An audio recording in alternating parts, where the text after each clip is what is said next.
Happy Friday. Who's on here today in TXC Tells All World, the TXC crew? If you part of the replay gang, you're normal. But I wanted to hop on here today to talk about a popular topic, I guess, in the last couple of weeks and see what you guys think about it. If you are here live, you know what to do. Drop a hello in the comment section, the chat box, so I can shout you out and say hello. And let me know what you think about this case. Brian Walshe was arraigned on murder charges of his wife, Anna Walshe. And so I'm going to talk a little bit about what's happening, what evidence is against him, what evidence is permissible, what's the likelihood of him being convicted of this charge if they don't ever find her body. So if you're new to the channel, I'm Larita. I'm an attorney. This information I'm giving is not... This is my own opinion of the matter from an attorney perspective. If you're new to the channel, consider subscribing to us and hit the thumbs up button. It pushes it out to the YouTube algorithm world, so it shares with more people so that if, they're not familiar with our channel, they can find it. So thank you all who are watching it live and who are on the replay gang. Like I said, hit me up in the chat box if you're watching it live. So if you don't know what's going on, I'm going to share my screen so you can see who I'm talking about. And this is Anna Walshe and her husband, Brian Walshe. Anna Walshe is originally from Serbia, and Brian Walshe is the son of a doctor. And Anna Walshe was last seen on New Year's Day in her home in Connecticut. And her husband said that she last left the house. She was working in Washington, D.C. in real estate, and she commuted between Connecticut and Washington, D.C. He said he last saw her the day after New Year's Day at 7 o'clock in the morning, taking the train, I believe, to Washington, D.C., which is what she normally does. She splits her time between the two areas, right? He said that's the last time he saw her, but he did not report her missing immediately. So it's January 20th today. She still hasn't been found. And what prosecutors have recently done is arraigned him on charges of murder without finding her body. So what's the evidence against him and what's it looking like? And I would say that it kind of looks like an episode of Forensic Files. Are you anybody a fan of Forensic Files, where they basically go over how people who are kidnapped or murdered end up getting prosecuted for their crimes, and because forensic evidence they left behind or that they took away, which is what is their downfall. So that seems to be the case in Brian Walshe's case, but we'll see what ends up happening. But what ends up happening right now, as far as the charges against him, is because they believe that he killed Anna Walshe, dismembered her body, and discarded it in various places across the state of Connecticut. They found garbage bags containing blood, personal items. They found gruesome Google searches such as how long before a body starts to smell? What does formaldehyde do? How long does DNA last? Can identification be made on partial remains? He also bought over $450 worth of cleaning supplies from Home Depot, which included a Tyvek suit, buckets, baking soda, a hatchet, mops, brushes. So it's not looking good for him based on that evidence. And like I said, although they have not found a body, they have enough evidence to... Uh-oh, my screen freezing? Okay, they have enough evidence to say that Anna Walshe is likely not alive. Vivian Robinson O'Neill. Hi, Vivian Robinson O'Neill. What do you think about this case? Do you think that he's guilty? Hopefully, I think my internet went out for a second, but do you think he's guilty? Because the evidence is looking really gruesome. So Brian Walshe is he was a stay-at-home dad, but he also dabbled in art sales, and he was actually out on bail at the time of the murder, out on bail for a charge of selling counterfeit Andy Warhol paintings. So he was out on bail for that, and then his wife ends up missing, and now he has a charge for murder, right? And so with the evidence that, he was also had those shady dealings before she was murdered. Obviously, he doesn't have a history of murdering people, but usually murderers don't have. Sometimes they do, but typically it could be their first time murdering somebody, right? So not necessarily the fact that he doesn't have any murder charge or any other charges against him other than this art fraud. What can be used against him? So, like I said, coming from a perspective as an attorney, I wanted to let you know, like, what's the evidence against it? Because one of the defense attorneys said that they think that the state's evidence is very minimal. And because in her experience, when the state has had a lot of evidence, they are quick to give it to her. In this situation, they're slow about giving what the evidence they have to her. So she thinks that whatever they have, they're putting out in the media to kind of contaminate the jury pool, but they don't have much more than that. And she thinks that, they also found a bloody knife in the basement. And she's like, well, who would have a bloody knife? Like, if you really kill somebody, would you really leave a bloody knife in the basement? And if anybody, raise your hand, type in the comment section, have you watched Forensic Files? That's how, it's kind of good that some of these criminals are dumb, right? Because that's how they get caught, by leaving obvious things that they may have overlooked because they were trying to do something else. And yes, he perhaps mistakenly left a bloody knife in the basement, right? But the defense attorney is saying, like, what stupid person would leave something so incriminating in the basement if that's what he really did? I've been binge watching Forensic Files lately, and it's not as unlikely as she makes it seem. I wanted to mention so you can get charged with something, but what's the likelihood of somebody being convicted, and what evidence is permissible and what evidence is not permissible? A lot of people know, they hear about hearsay, and there's different laws of evidence that you can admit into a trial, right? And I wanted to bring up character evidence, other crimes, wrongs, or acts, because as I mentioned, he was out on bail for a crime of selling counterfeit Andy Warhol paintings. And so can you introduce the idea that he was already, like, he had questionable character as evidence of him committing this crime with his wife? And the answer is likely no, right? You can admit it for other purposes, but not for the purposes showing that he actually committed this crime of killing his wife. So Rule 404 of the Rules of Evidence shows that there are prohibited uses for basically using someone's character to prove someone did something. There are exceptions for a defendant or a victim in a criminal case, and you can offer certain things, but there must be certain reasons why you offer it. So what you can actually do, the prosecution can say, we want to offer the fact that he was out on bail for this Andy Warhol fraud crime. But what we want to do is admit it for the purpose of not proving that he's a bad person, but to say that he was actually available to commit the crime, right? Permitted uses under 404 says this evidence may be admissible for another purpose, such as proving motive, opportunity, intent, preparation, plan, knowledge, identity, absence of mistake, or lack of accident.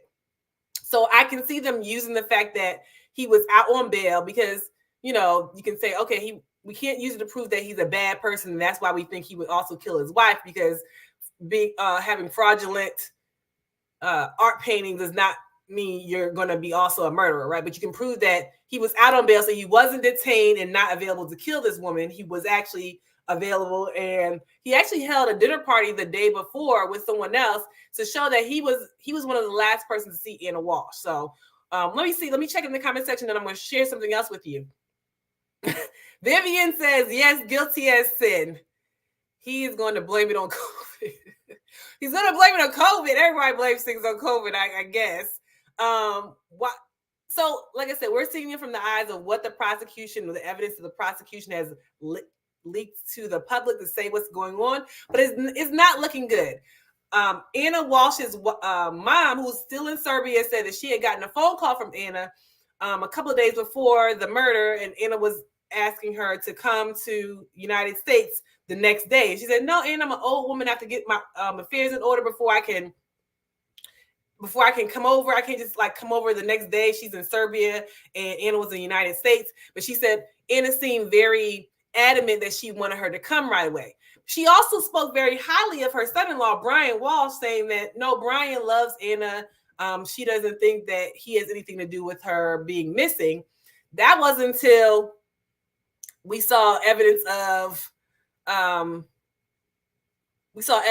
he had done these Google searches, and the Google searches were showing some of them he did on his son's iPad, some of them he did on his own computer.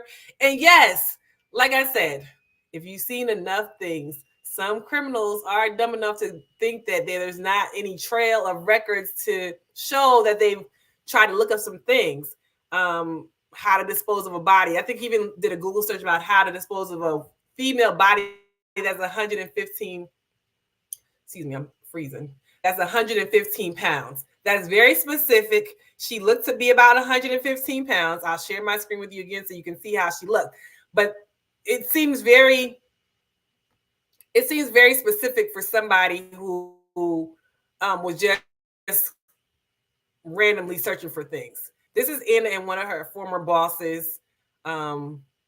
She had been in real estate for a while and had moved up the ranks and had gone to a new real estate agency in DC last year, but kept in touch with other people that she had from her old agency.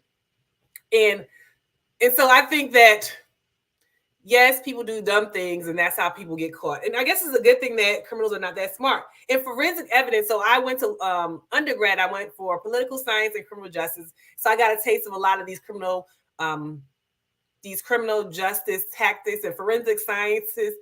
Science is such a specific, it has evolved over the years.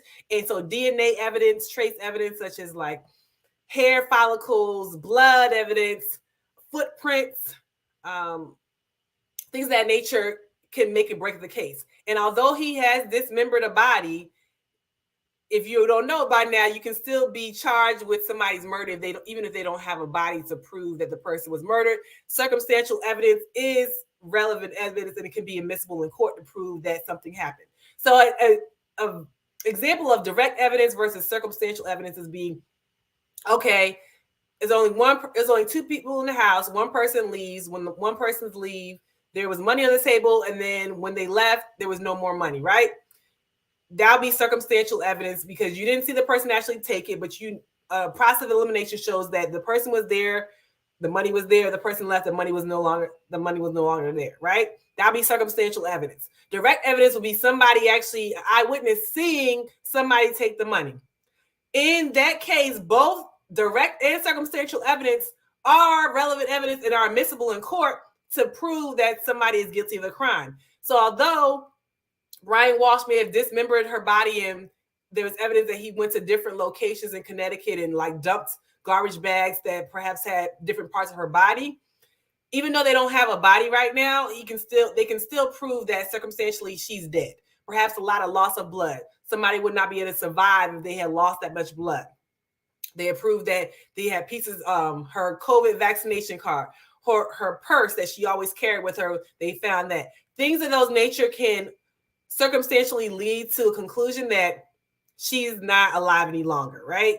Especially if they find even just one body part, right? To say that they don't need everything, they just found one body part. But like I said, even if they don't find any of the body parts, you can still be convicted of murder. So we'll see what ends up happening with Brian Walshe and what the defense is, right? Because the prosecution's shot is to prove beyond a reasonable doubt that Brian Walshe murdered his wife.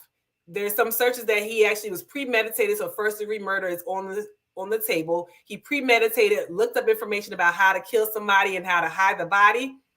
And so that's what the prosecution's job is, to prove beyond a reasonable doubt. The defense counsel, because there always is a defense of something, they have their job is to show that there's reasonable doubt.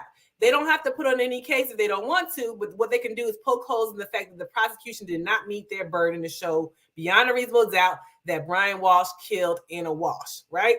Defense doesn't have to necessarily put on any affirmative defenses. They can only poke holes because that's not their job to prove that he didn't do it. Their job is to show that the prosecution did not prove that he did do it. So we'll see what ends up happening with him in this case, because there's a lot of strong evidence. And what also is happening is, let me know what you guys think in the comment section too, because what also is happening is the defense is saying that right now the potential jury pool is being contaminated by all the information that's being leaked to the press.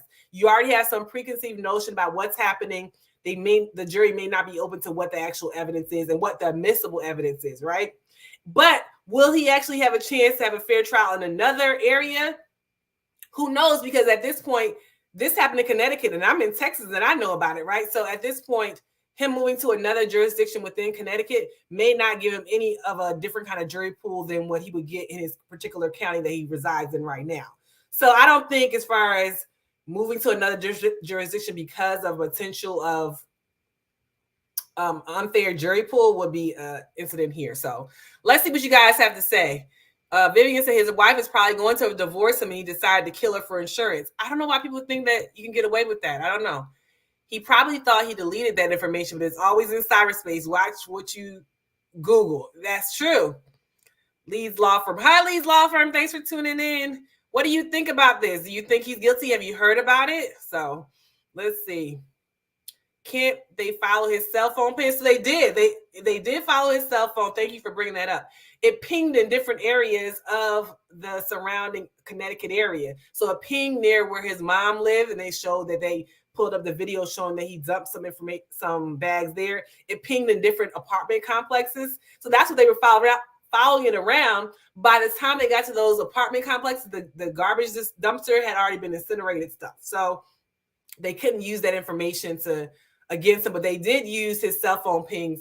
And people, people just have a habit of just grabbing your phone. And you realize this is little GPS can be tracked later if it needs to be tracked to find you. Let's say you are missing in the good example, but if you also want to find somebody who's committing a crime, this can be your undoing right here. R. Willis. Hi, R. Willis. Looks suspicious. That's the understatement. It's very suspicious what's going on right now. So what I wanted to also mention is that when they put information in the media, they say like Anna Walshe, mother from Connecticut, blah, blah, blah. And I noticed that this is an interesting way of definitely even more humanizing the victim, right? To make her a mom. Not that her being a mom was important to the fact that they needed to find her because she was missing at that time. It's like missing mom from Connecticut. I mean, if it was just a missing woman, that would still be important enough for somebody to help find her. But they put mom because it draws at the heartstrings of people to try to help them find, oh, she's a mother to somebody. Somebody's children are missing their mom. If you know anything, comes to the police because she's actually a mom. And so I think it definitely puts a different spin on it to add who she is, wife and mom, instead of just saying a woman from Connecticut has gone missing, right? And I think they put wife because her husband at the time was also suspected of being the responsible for her disappearance. So we'll see what ends up happening here. Christina Robinson, hey! Hey, Christina. Christina is one of our TXC crew. Thanks for tuning in. What do you think, Christina? Have you been following the information about this case to see what's going on with Anna Walshe? I know that, like I said, I started up the live saying that this is like an episode of Forensic Files. It might end up being turned into Forensic Files. I don't know if there's Forensic Files are still going on, if they have still new episodes, because I've been watching repeats. But this is an episode of it, Forensic Files, putting together trace evidence to basically build a case against Brian Walshe without a body, but like you're looking mighty guilty, sir. And not to say, everybody is, what do they say? You're innocent until proven guilty. But I think that they detail extensive evidence against him to show that he possibly is guilty. I mean, his face right here looks kind of like distraught, but it might be, he could be distraught because his wife is missing. It could be distraught. He's like, oh, dang, I got caught. I don't know if that's how no, because look, his face here, he's like more joyful looking, but he's with his wife in that situation. So we'll see what's end up happening. But I don't think that there's been any introduction of any possible alternate to why she went missing.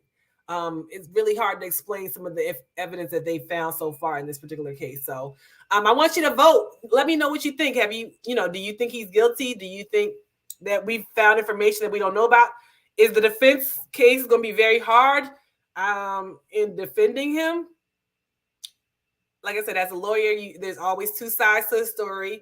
And as a defense attorney, you have to put on the case regardless, right? You have to represent your client zealously, even if perhaps they may be guilty of something. So that's all I got to say today. I know this has been coming up in the news, and we'll probably see more developing information about it. But I wanted to hop on here and kind of share it from my perspective, my reaction to what's going on with the Brian Walshe, and perhaps we'll have an update for you soon. Thank you guys for tuning in. Thank you, Christina R. Willis, Vivian Robinson O'Neill, and Leeds Law Firm for tuning in. Make sure you hit the thumbs up button for your checkout. Also, if you're in the replay gang, hashtag replay gang in the comment section so I can shout you out as well. Thanks again for tuning in, and we'll see you in the next video.